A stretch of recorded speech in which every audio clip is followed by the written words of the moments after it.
com muito prazer que iniciamos mais um programa da TV FIB, Diálogos do Saber. Uma parceria entre a FIB e o Observatório da Educação, com o apoio da CAPES, INEP e o OBEDUC. A TV FIB, preocupada em disseminar o conhecimento de forma crítica, reflexiva e nos colocar em contato com profissionais, pesquisadores, professores de várias áreas, abre este espaço de diálogo para conversarmos e discutirmos temas da atualidade de forma objetiva, simples, direta e nos dar a oportunidade do contato com profissionais.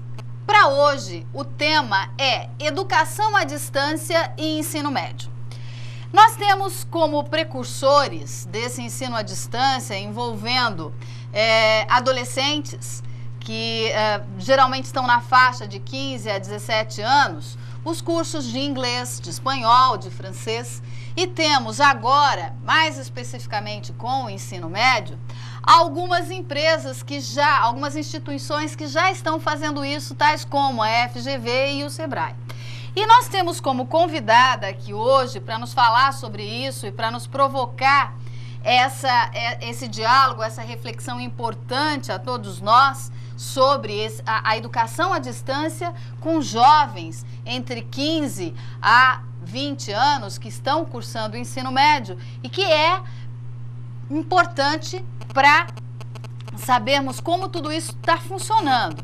Nós trouxemos aqui para o Diálogos do Saber a convidada, doutora Maria Rafaela Junqueira Bruno Rodrigues, que é advogada, pesquisadora, professora na área de Direito Público Autoral, trabalha na Univesp, trabalha no Centro Paula Souza, na FATEC de Franca, possui vários livros publicados na área do direito autoral.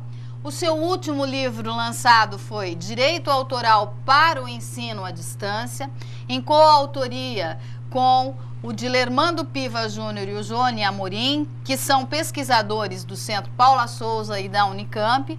Esse livro foi publicado pela editora CLV de Curitiba e foi lançado no congresso mais importante da área, que foi o congresso, 19º Congresso Internacional da Associação Brasileira de Ensino à Distância, ocorrido em Salvador no ano passado. É um prazer, Maria Rafaela, nós estarmos aqui com você. Seja bem-vinda à TV FIB e ao programa Diálogos do Saber. Eu que agradeço a você, a doutora Maria Regina Momesso, a FIB, pela oportunidade de estar aqui.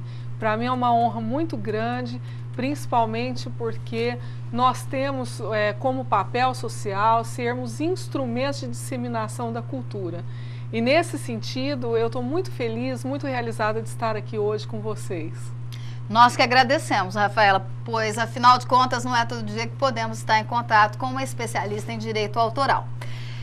Muito bem, Rafaela, como eu havia colocado no início do programa, há já instituições que estão trabalhando com o ensino à distância com jovens que cursam o ensino médio e até se tem notícia do próprio ensino médio ser feito à distância, como já ocorre com a graduação e como já ocorre com a pós-graduação. Sabendo disso, eu gostaria que você falasse um pouco para a gente como isto vai funcionar ou está funcionando e também, é claro, nós já sabemos que o ensino à distância, ele não é uma coisa nova, né? Existiam cursos, eu me lembro na época, de datilografia, de caligrafia, de corte e costura, que nós fazíamos à distância via correio. Sim. Né? E hoje, com as novas tecnologias, o acesso às telecomunicações, à internet, esses cursos ficaram muito mais, digamos assim, sofisticados e em tempo real você pode estar com o professor ou com videoconferência ou pelo próprio Skype. Então, gostaria que você falasse especificamente sobre como está se dando o ensino à distância no ensino médio. Olha, é o seguinte, primeiro, eu acho que desde que, respeitadas as diferenças socioeconômicas e geográficas do nosso país, aonde o ensino à distância está conseguindo alcançar esse tipo de público, ele está se dando de uma forma muito tranquila, muito tênue. Por quê? Porque o nosso jovem, ele é muito diferente do que nós fomos jovens, porque nós não tínhamos os recursos científicos e tecnológicos que eles têm hoje, e nós não tínhamos a liberdade e nem a abertura que eles têm hoje. Então, nesse sentido, o lidar com a tecnologia para eles é muito mais simples, muito mais fácil do que é para nós, inclusive hoje, na atualidade hoje, a nossa geração com relação a essa geração que tem aí, que uns chamam de geração Y, né? Isso. Então, o que acontece? Hoje, eles têm uma abertura maior, eles lidam de uma forma sem preconceito, sem limitação.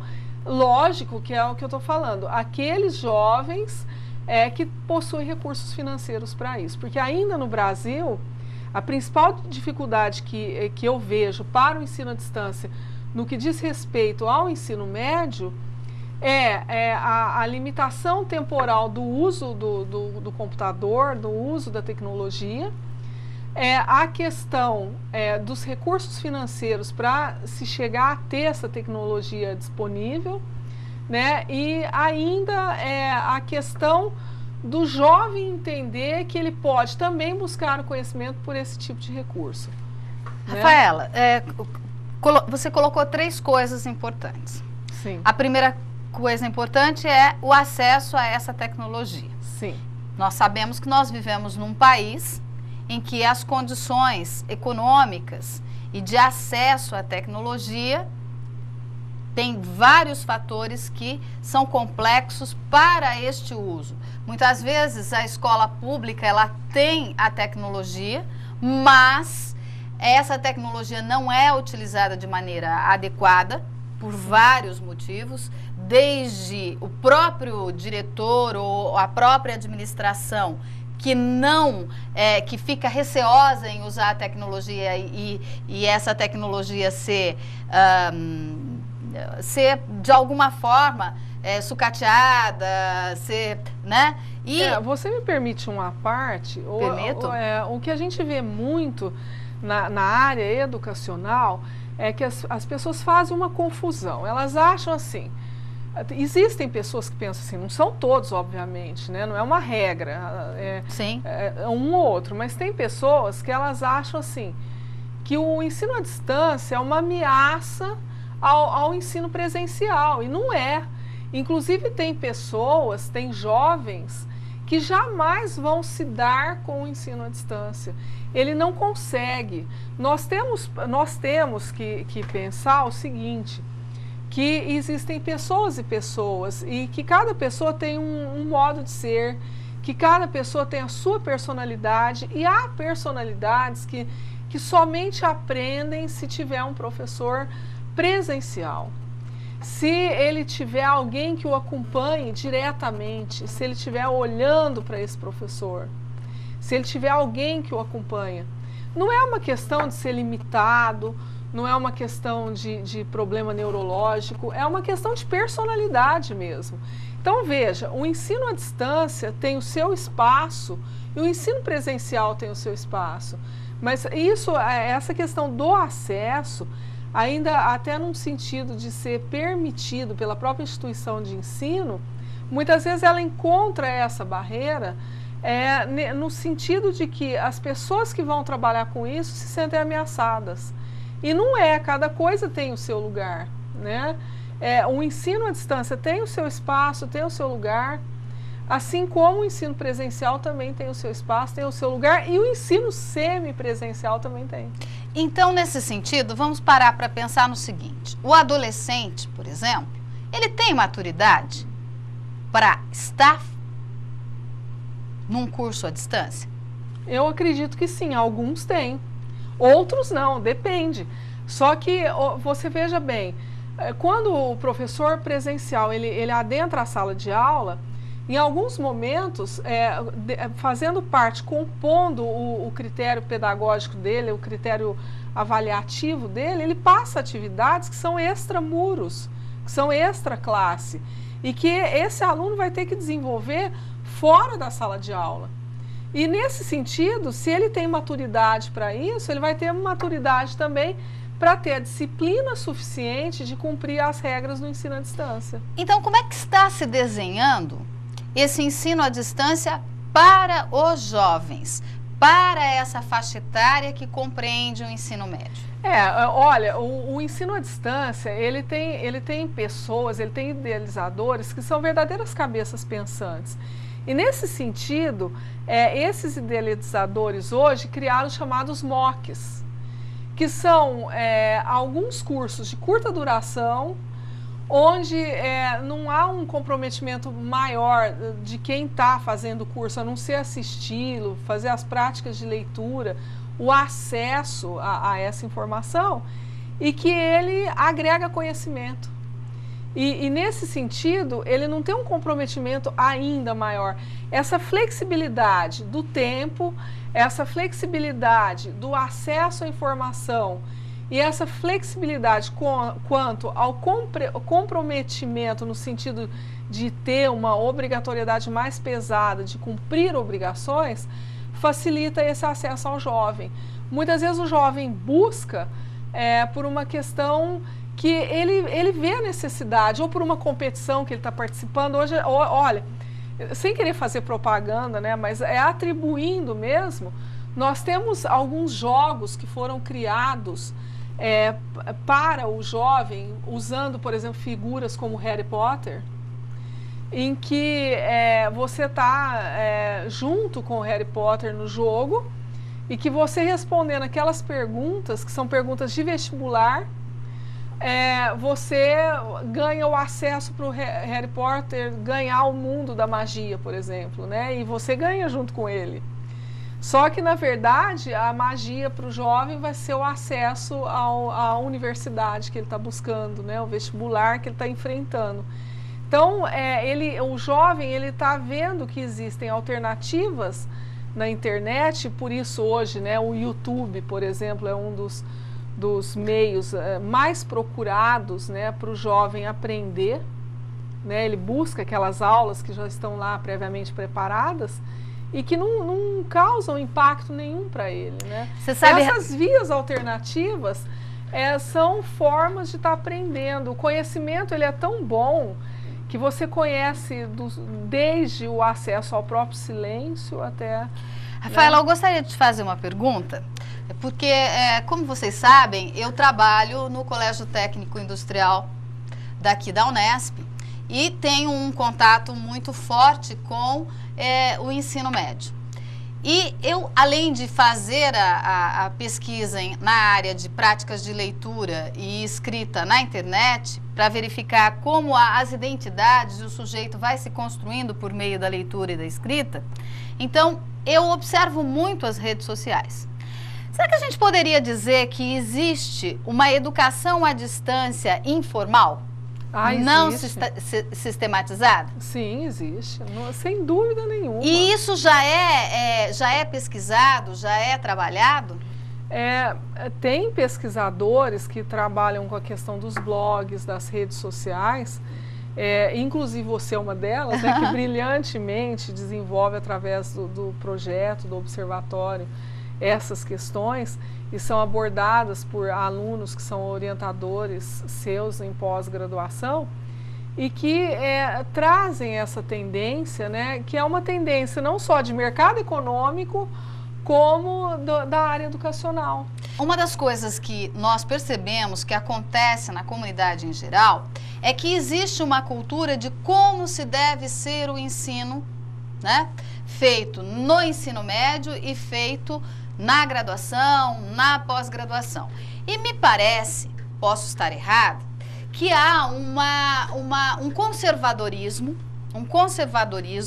tanto por parte da comunidade comum, de qualquer cidadão, quanto dos próprios professores, em que, se estiver utilizando as redes sociais, está não não se está fazendo educação, se está fazendo, se está matando aula, se está fazendo várias coisas que não aquilo que é preparar o aluno para o vestibular. Então, só retomando esse exemplo que eu te dei, eu havia observado esse acontecimento na segunda-feira. Ontem, na sala de aula, para esse mesmo aluno que eu vi produzindo o vídeo, nós estávamos tratando do romantismo, na segunda fase, no ultrarromantismo.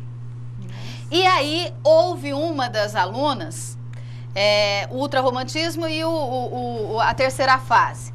Uma das alunas disse assim: professora, eu posso ler uma poesia do Vitor Hugo, que foi o inspirador, do Castro Alves, e que é uma literatura de direitos, que pede, né, o direito humano do dizer, o direito humano de ser, e que isso vai refletir na obra do Castro Alves, no Navio Negreiro, né?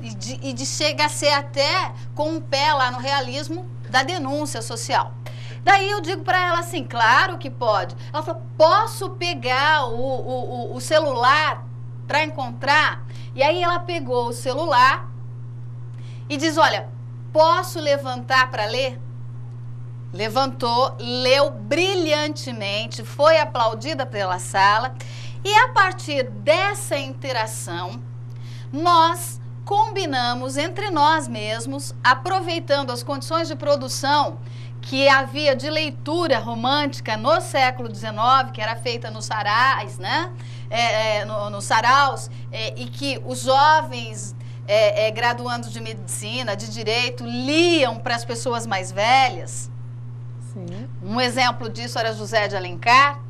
Eu coloquei para eles, por que não o desafio da recitação, da declamação, da leitura da poesia romântica e até da ressignificação dessa poesia romântica nos dias de hoje, atravessando a música, atravessando o trabalho artístico, como uma tela, por exemplo, né? E eles toparam, nós vamos fazer. Bom, brilhante. Né? Então, diante de tudo isso, e isso que está se configurando como educação à distância para o ensino médio, como que isso pela lei, na lei, está se fazendo, está se delineando, está se construindo aqui no Brasil? Olha, a legislação, ela é como a população.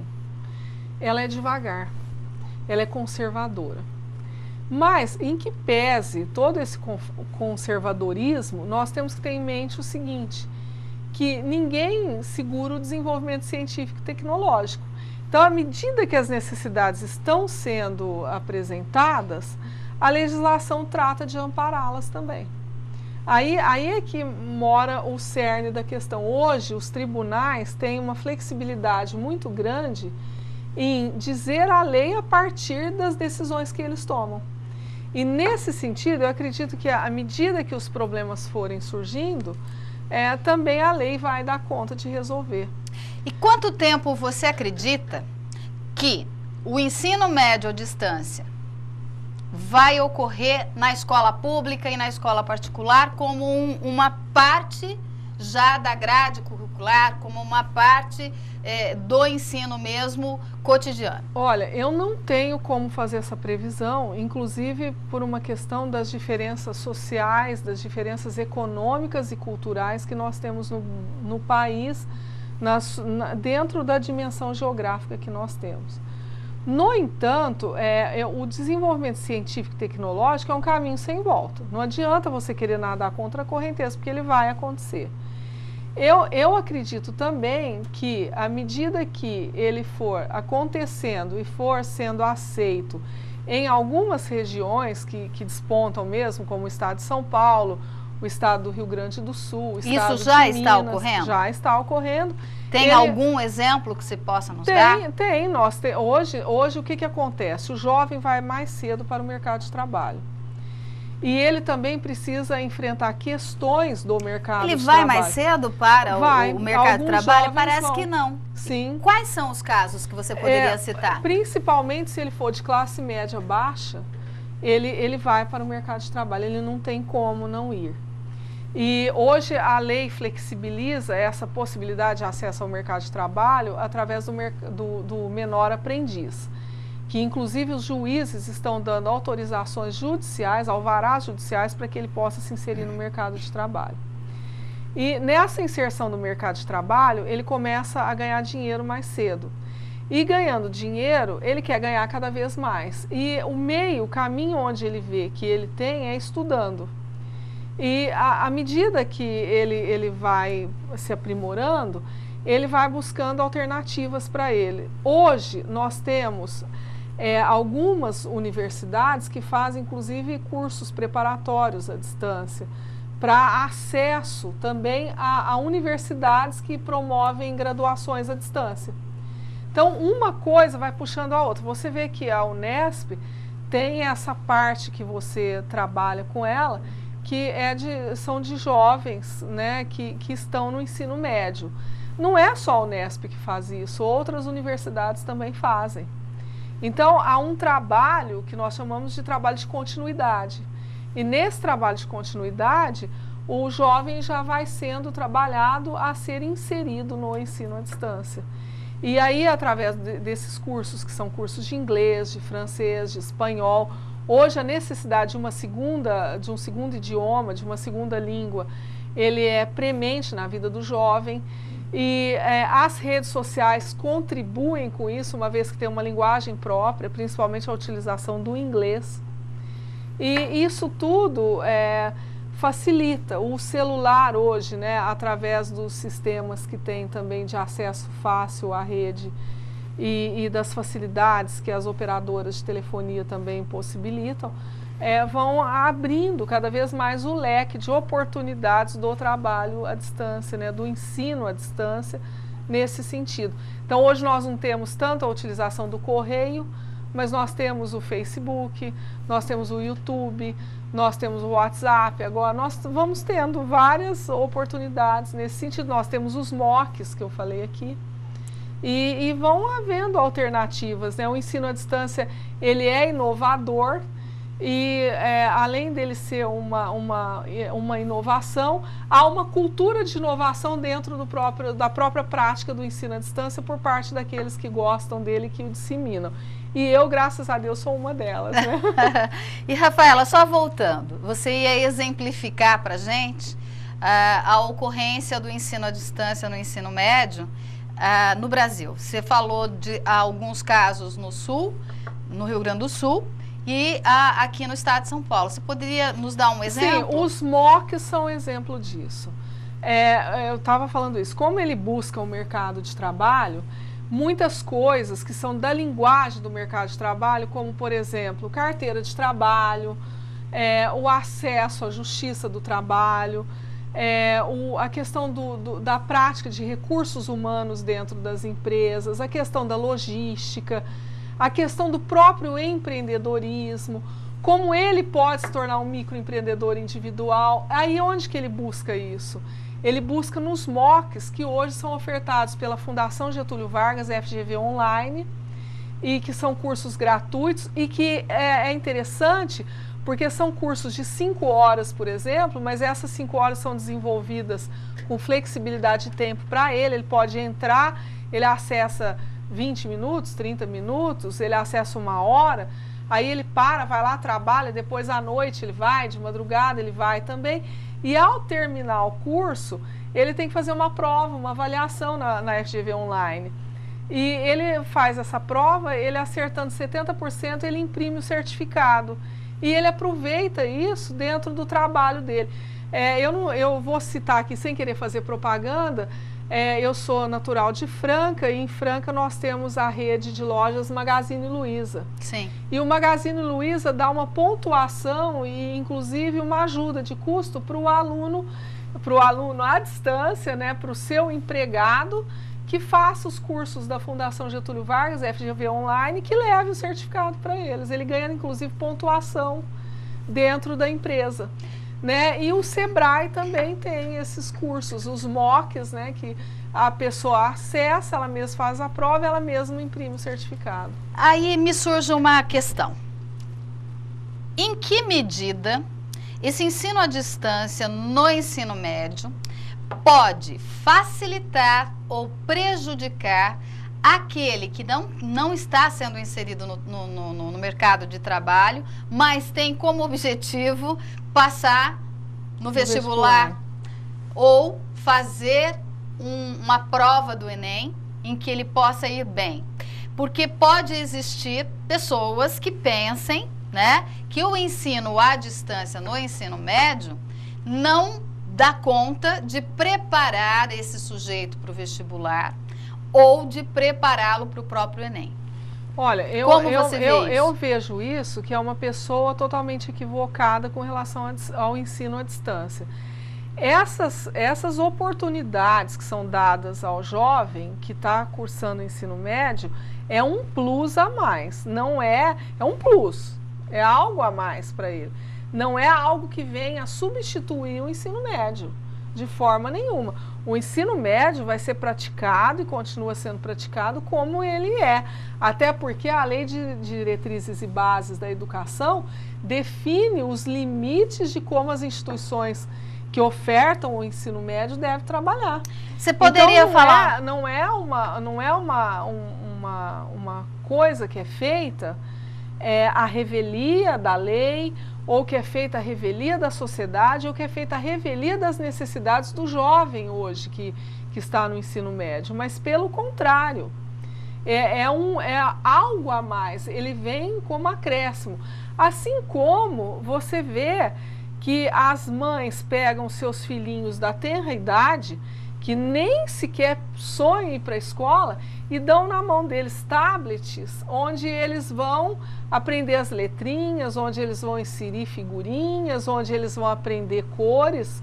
Não significa que ela está suprimindo o acesso ao âmbito escolar. Veja, o ensino à distância, ele trabalha de forma concomitante e não visando substituir o ensino presencial ou a suplantar alguma coisa, pelo contrário. Ele vem de encontro, a querer trabalhar junto, como algo mais, né? Bem, Rafaela, nós gostaríamos de continuar, né? Essa temática, ela é muito importante, principalmente por tudo isso que a gente já colocou aqui, e eu gostaria até de convidá-la para uma outra oportunidade para a gente estar fazendo um programa a mais. É uma honra muito grande, eu agradeço. E quero agradecê-la e gostaria que você deixasse o seu e-mail, caso algum pai que tenha o seu filho no ensino médio, que esteja aí se preparando para o vestibular ou para o mercado de trabalho, queira saber um pouco mais sobre essa questão do ensino à distância no ensino médio ou para jovens entre 15 e 18 anos. Você poderia deixar seu e-mail? Eu estou à disposição, podem acessar a internet e me procurar pelo meu e-mail, mariarafaela@com4.com.br. Eu estou à disposição, podem perguntar e podem deixar seus filhos livremente praticarem o ensino à distância. Vai ser algo mais na vida deles, num mundo de tecnologia onde nós não temos mais como voltar atrás. E muito mais do que isso, ele vai estar ganhando autonomia, porque a aprendizagem, ela se dá e deve se dar com autonomia. Porque aquela aprendizagem que é apenas transmissão, ela fica numa memória muito recente e ela se perde muito facilmente. Mas quando o sujeito constrói o seu conhecimento, ele vai tê-lo para sempre. E não vai esquecer nunca mais, né? Não, nunca mais. Então, nesse sentido, eu gostaria de agradecer a presença conosco aqui da Maria Rafaela, muito obrigada. E a presença de vocês, de estarem aqui nos assistindo até esse momento, e dizer que o programa fica hoje por aqui. Entrem em contato, mandem suas dúvidas, sugestões, se quiserem, para nós trazermos pessoas aqui para conversarmos com vocês. E entrem em contato pelo e-mail reginamomesso@uol.com.br. Muito obrigada. Até mais.